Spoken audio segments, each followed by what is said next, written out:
Bonjour les amis et bienvenue pour une nouvelle histoire. Aujourd'hui, je vais vous raconter l'aventure des 3 petits cochons et du loup malin.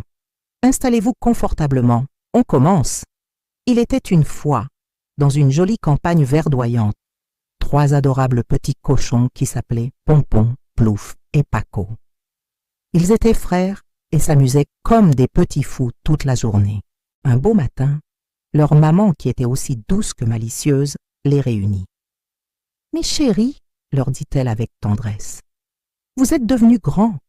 Il est temps pour vous de construire vos propres maisons et de commencer votre vie d'adulte. » Puis, elle ajouta d'un air mystérieux, « Mais faites bien attention, le grand loup malin rôde dans les parages et il adore par-dessus tous les cochons qui ne sont pas bien préparés. » Les 3 frères se mirent aussitôt au travail, chacun avec sa propre idée.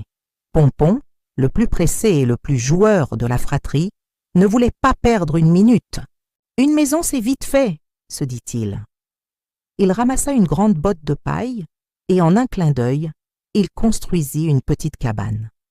Elle était légère, rigolote, et on pouvait presque voir le soleil à travers. « Parfait !» s'exclama-t-il, avant de repartir jouer. Plouf, lui, était un peu plus prudent. Il se souvint des paroles de sa maman et décida d'utiliser du bois. Il alla dans la forêt, coupa quelques branches et les assembla pour bâtir sa maison.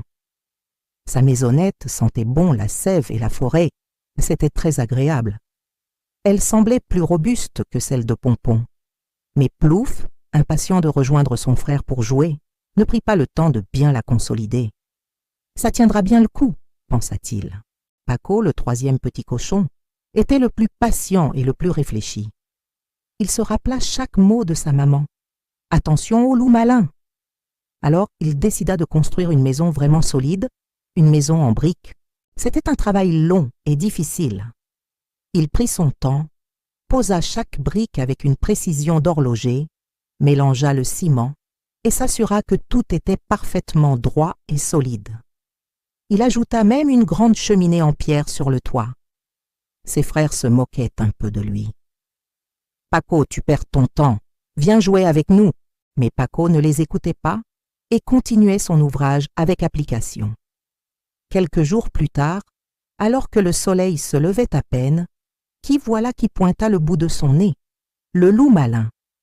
Avec son grand sourire et ses yeux qui brillaient de gourmandise, il s'approcha de la première maison, celle de Pompon. Il frappa à la porte. « Petit cochon, laisse-moi entrer !» cria-t-il d'une voix faussement gentille. « Jamais de la vie !» répondit Pompon, tremblant de peur. « Alors, je vais souffler, et ta maison s'envolera !» Le loup prit une grande inspiration et...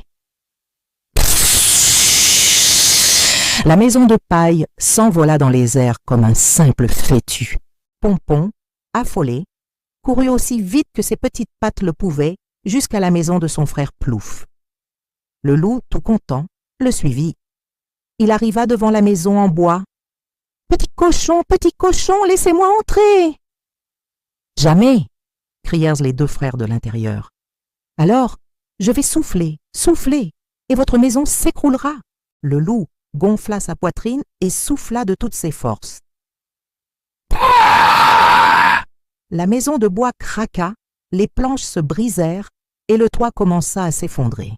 Pompon et Plouf, terrifiés, s'enfuirent en criant et se précipitèrent chez leur frère Paco, dans la maison de briques.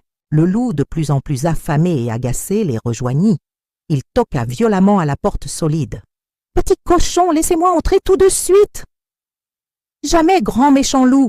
répondirent les 3 frères, unis et bien à l'abri. « Alors je vais souffler, et votre maison va exploser !» Le loup souffla. Pfou! Rien, il souffla encore plus fort. Fou! Pas une seule brique ne bougea. Il devint tout rouge, souffla et souffla encore jusqu'à en perdre le souffle. La maison de Paco était invincible. Furieux mais malin, le loup eut une autre idée. Il repéra la cheminée sur le toit. « Ah! Je vais les surprendre en passant par là !» pensa-t-il. Il grimpa silencieusement. Mais à l'intérieur, Paco, qui avait tout prévu, avait allumé un bon feu sous une grande marmite remplie d'eau pour la soupe. Au moment où le loup se laissa glisser dans le conduit, il tomba directement, plouf, dans la marmite d'eau chaude. « Ahé, ahé, ahé, oh, ça brûle !» hurla-t-il. Il ressortit de la cheminée comme une fusée, les fesses toutes rouges, et s'enfuit dans la forêt en courant pour ne plus jamais revenir. Depuis ce jour, les 3 petits cochons vivent heureux et en sécurité, tous ensemble dans la solide maison de briques de Paco. Et quant au loup malin, on raconte qu'il a tellement eu peur qu'il est devenu végétarien et préfère maintenant manger des carottes et des salades. Et voilà, c'est la fin de notre histoire. J'espère qu'elle vous a plu. N'oubliez pas que la patience et le travail bien fait sont toujours récompensés. Si vous avez aimé, pensez à laisser un petit pouce bleu et à vous abonner à la chaîne pour ne manquer aucune nouvelle aventure. Merci de m'avoir écouté et à très bientôt les amis.